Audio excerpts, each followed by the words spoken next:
in algebra. You guys did midpoints and distances. And what we did yesterday with midpoints is that we dealt with them more or less on algebraic terms or numerical terms. We did have an example, I think, on a number line where we had to find out how far apart something was just by counting. But now what we want to do is, instead of being a horizontal segment or a vertical segment, we're going to have segments that have, diagonals, if you will. These segments themselves are going to have ordered pairs. For example, if I say this is at -6 and 4, and this one is at 3 and -2. Does it have to be on a grid? No. Okay. Now, let's think of it again in terms of what does a midpoint mean? What's a midpoint? The middle, okay? So, like we did the other day, from here to the back row was 12 squares. What was the halfway spot? 6. Means if I'm at the halfway spot, I got even amount on both sides. Okay? It works the same way. So, when you do that with numbers, if you're just comparing two numbers to get their halfway point, aren't you just finding the average? Think about how you find averages. In order to find an average, you add up how many things you have and divide by that number. Okay? Well, if you're looking at your ordered pairs, how many x coordinates do you have? 2. How many y coordinates do you have? 2. So all you're doing to find a midpoint, let me write this over here. All you're doing to find the midpoint is you're finding the average of the x values, the average of the y values. Move this just a bit here. So what you wind up with is you take your first x value, add it to the second x value, divide it by 2. Take the first y, add it to the second y, and divide it by 2. And this is super, super simple. What's -6 plus 3? -3. And then you divide that by 2, and you get -3/2. Or, excuse me, -1.5. Either one's fine. If you're using that multi-view calculator, I'll show you here. If you're using that multi-view calculator, all you're doing is this. Oops, there it is. Make a fraction bar. -6 plus 3 over 2, and hit enter. And it gives you your answer in terms of a fraction. Perfectly fine. All right.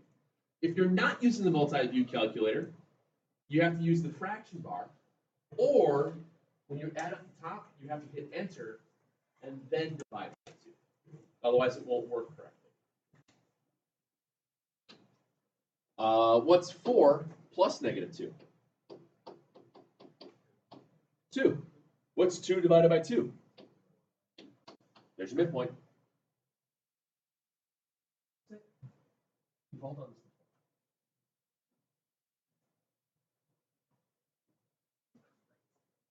Okay. Absolutely crazy. That's what I'd say. You're welcome.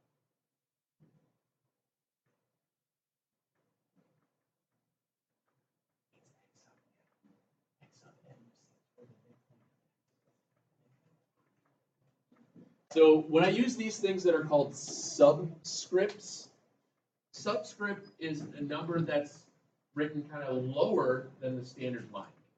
A superscript would be written above it. Excellent. X squared.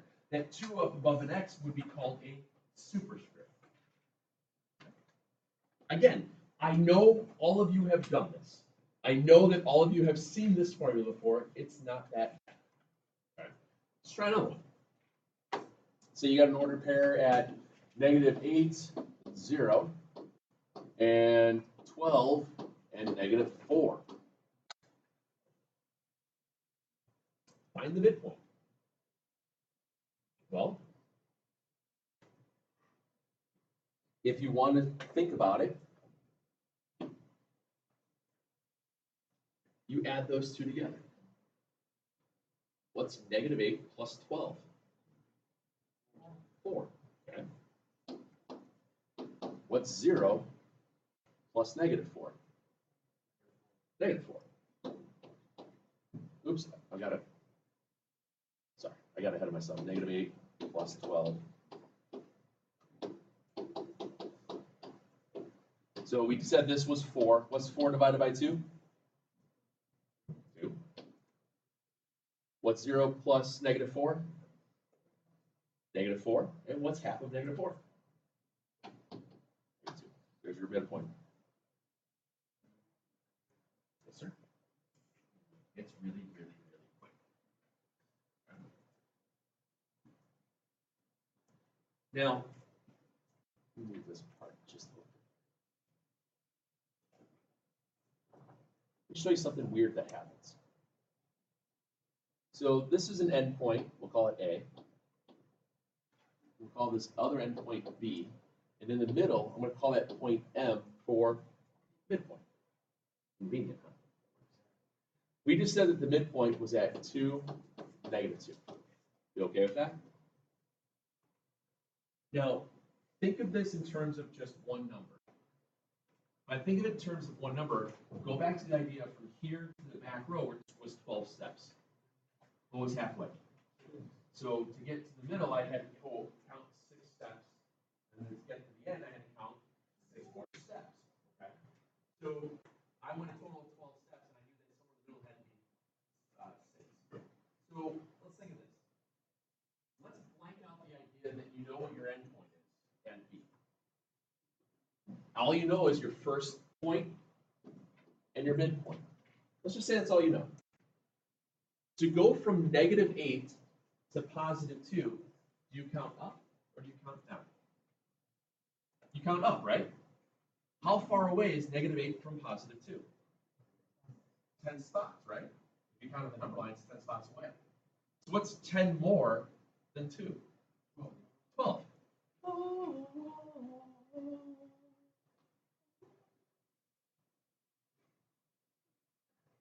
To go from 0 to -2, do you go up or down? How many?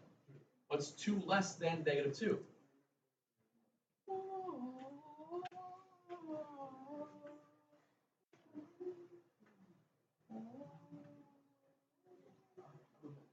What I'm getting at here is not just trying to act like a complete moron, just a slight one, is that whenever you have an endpoint,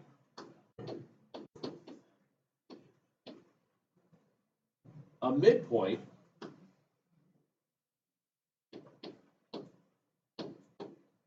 you can find the missing endpoint. So if I know that this is an endpoint, this is a midpoint, I can find my missing endpoint by just counting.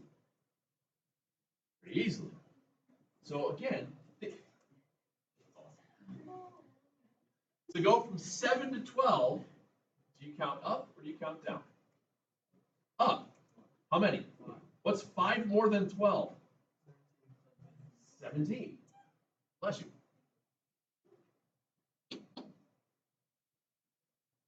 To go from -3 to -5, do you go up or down? How many? -2, you go down 2. Excuse me, you go down 2. What's 2 less than -5? Can we make this more difficult for you? Here's the thing. In most textbooks, they will always show you this style of a problem by doing the algebra. Nobody wants to do algebra. Put your pencils down for a second.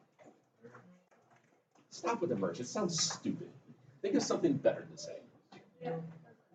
So if I'm saying that my coordinate for my midpoint for x is, and I'm not meaning to pick on you, I usually pick on him, but you gotta pick on him today. You're welcome. You just gotta guess.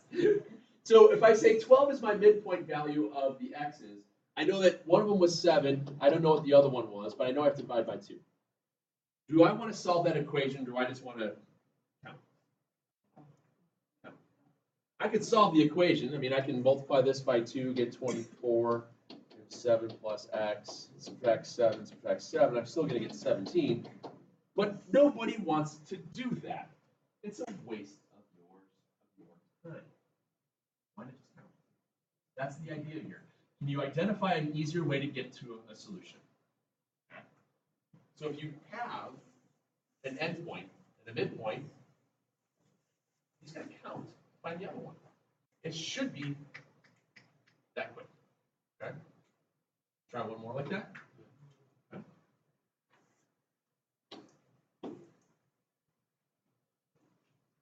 Oh, I'm even going to put in another one. Let's say AB has a midpoint at 5, -8. A is -2 and 0. What's B? Sometimes it can be written just like that. Okay? So again, if you start thinking about the idea of what a midpoint does, midpoint's the halfway spot. And when you're dealing with the halfway spot for ordered pairs, that just means you have two separate halfway spots. Okay? So to go from, which one's the midpoint? The -2 and 0 or 5 and -8? Okay. So which one's the endpoint? You're correct, but which is the endpoint that I know? From -2 to 5, you count up or down? How many? What's 7 more than 5? You have no idea. 12. It's 12. So I exported it at 12.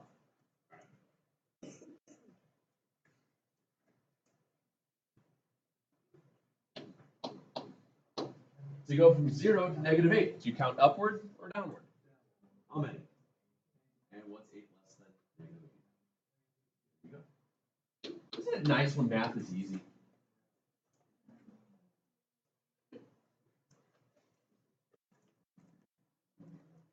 I always like it when it works out nicely like this. Makes life easier. Okay?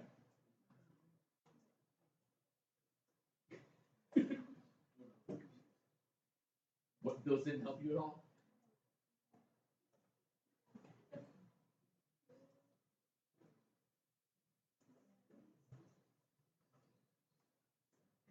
Is that better? Is this better? More? You see that better now? Did you need to zoom in on the other part?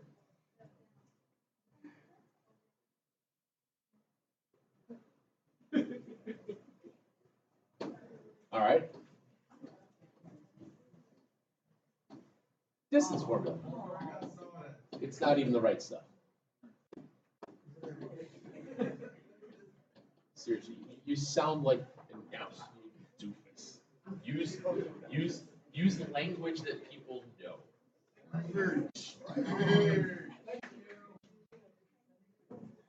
Distance formula. So again, as we start thinking about distance formula, I don't know if it was in this class or was the other one. When you first learned distance formula, you learned it as far as don't draw this grid. I'm just using this for an example.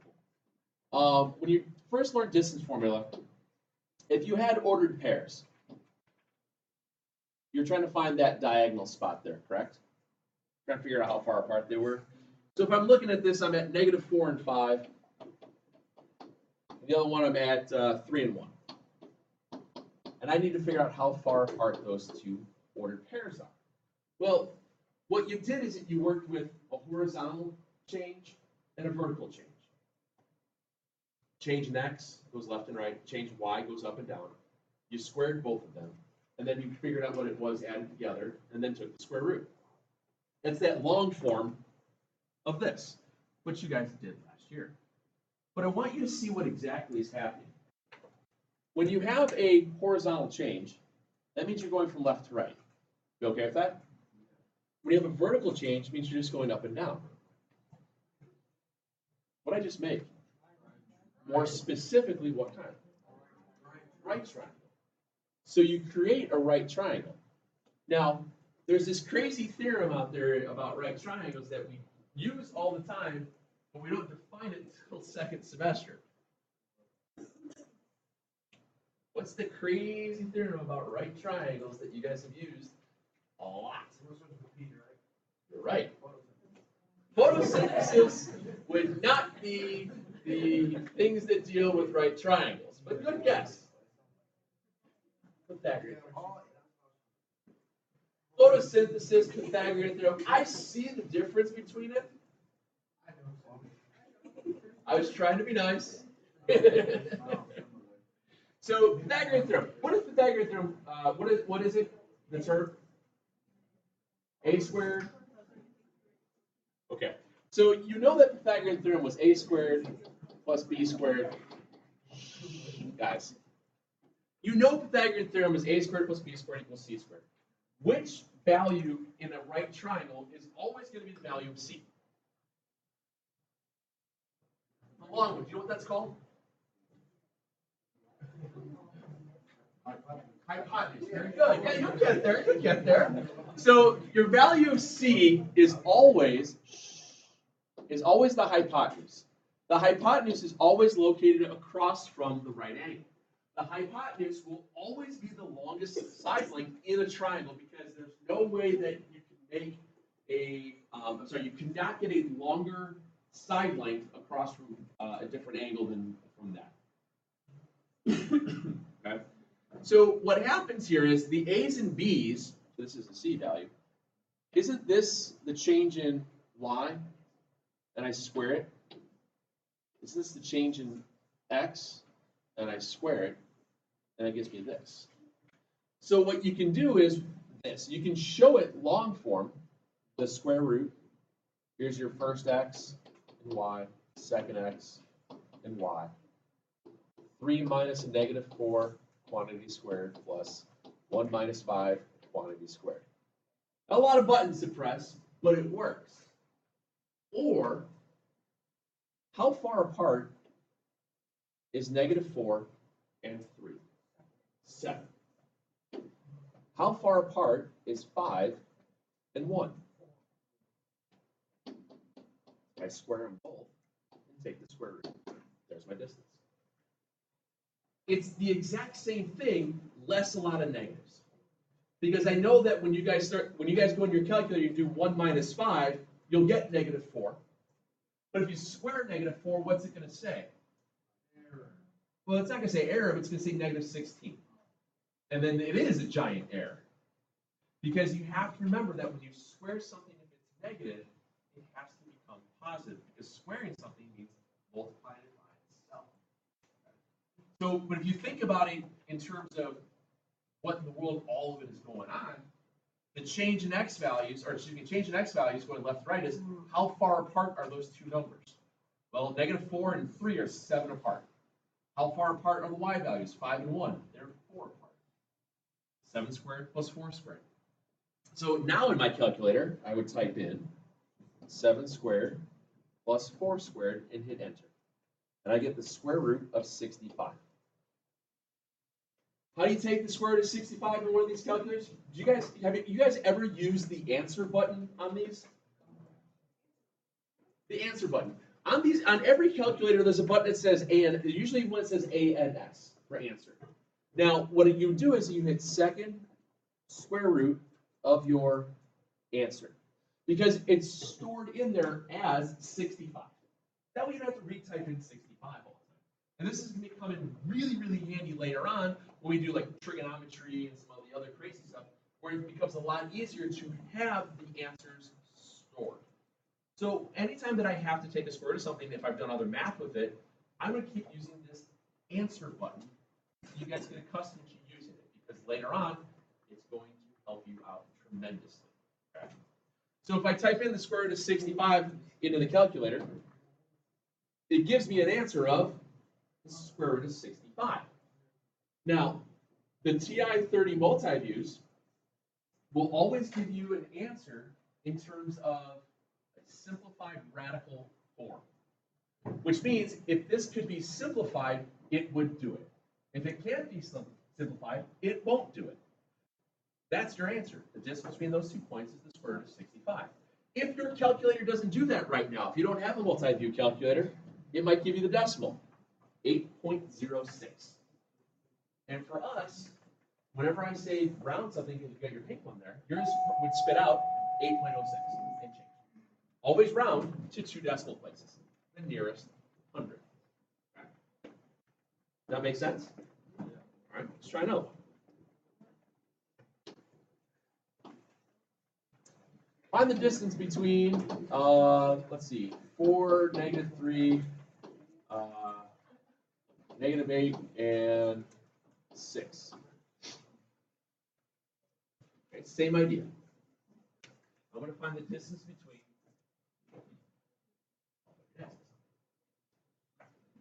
I want to find the distance between 2 points, 4, -3, and -8 and 6. And I'm going to use my shortcut method again. Okay? I'm going to use my shortcut method. How far apart is 4 and -8? 12. So the distance between those two is 12. I square it. How far apart is -3 and 6? 9. And I square it. Then I take the square root of the whole thing. Right.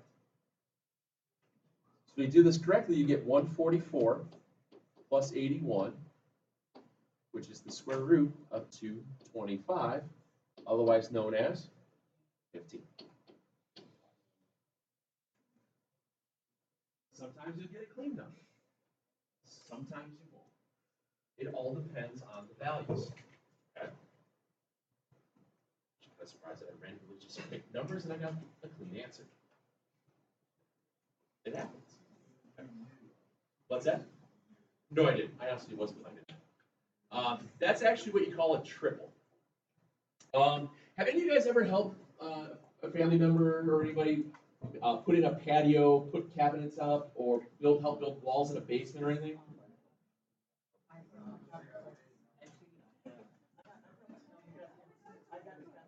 Okay, so if you do that, when you guys build something, just build the corner out. When you build something, you want your walls, you ever heard the term to be square? You want things to be square. So when you're putting up 2 walls, you can make it look like it's square close, but as you go further away, you have to make sure that they stay square. So what happens is there's these things in math called Pythagorean triples. 3, 4, 5. What's 3 squared? What's 4 squared? What's 9 plus 16? Is it up there in the ceiling? It's 25. And what's the square root of 25? 5. So that is what you call a 3, 4, 5 triangle. So what they do is they'll measure out 3 foot one side, 4 foot the other. If the distance between here isn't 5, they'll adjust it. Same thing is, if I go out 6, what I multiply, if I double this, I go out by 6. I double this, I go out by 8. Now, what's 6 squared? What's 8 squared? 64. 64 and 36 is how much? 100. 100. What's the square root of 100? 10. So you get these triples, so as you measure things out, you're measuring Pythagorean triples to see if your stuff stays square. It's a very, very common practice. Did it when I finished my basement. Did it when I put in patio bricks. You do it all the time to keep things square. It's one of the few things in geometry that you will probably have some use for later on in life. Okay. One more. Give me a number. 26. Give me another one. And 31. find the distance between those two. I did. Find the distance on that one, and I'll give you guys some props. Actually, I already posted them, so there's that.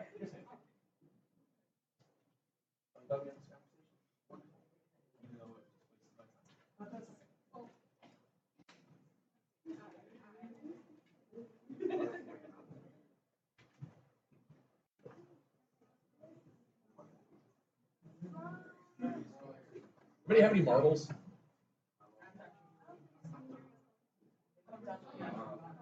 Really? You say what? What's that? You didn't learn any of that from me. No, you didn't.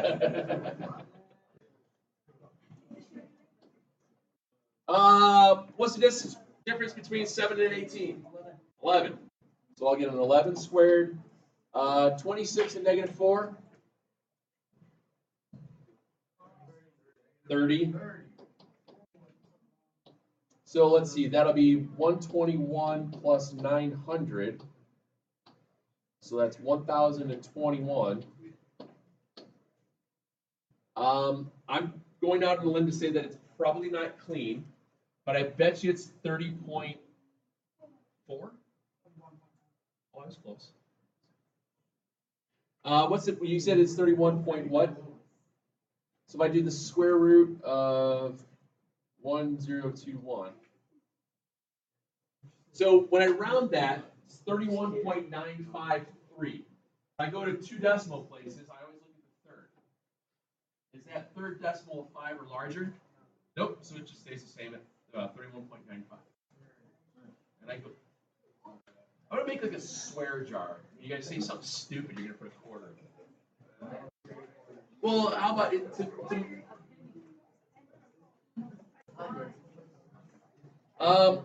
If you look on the calendar, I've already posted the problems. I want to say it was page 54, I think. And there's 9 of them. Yeah. I really hope you can finish.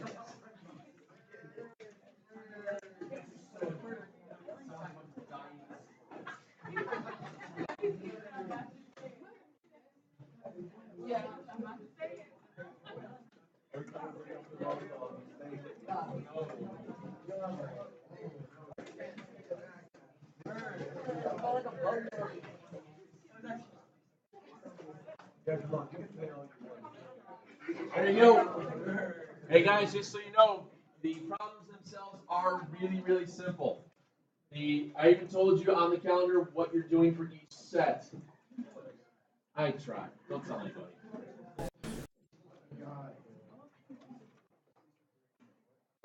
So on page 54, numbers 10 through 12, you're just finding the midpoint. 16 through 18, you're finding the missing endpoint. And then 39 through 41, you're finding the distance. There's 9 of them. I really hope you get this done. Because if there was 10 of them, that's more than 9, so you would do more. Now, I'll tell you about procrastination later.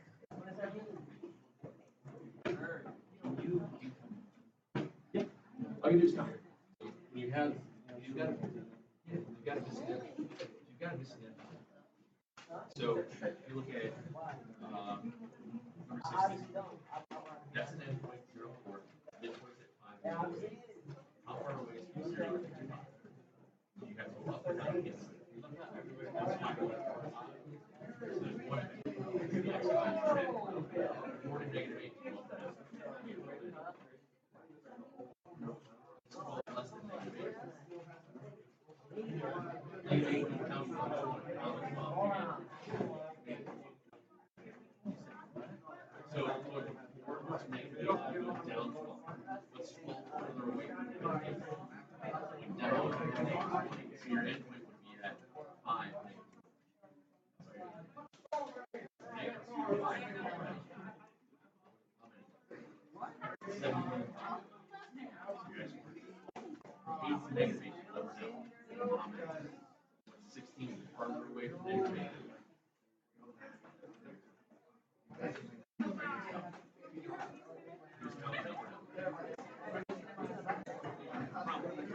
I got a textbook here if you want to take a picture of it, but please get working. Don't just sit around.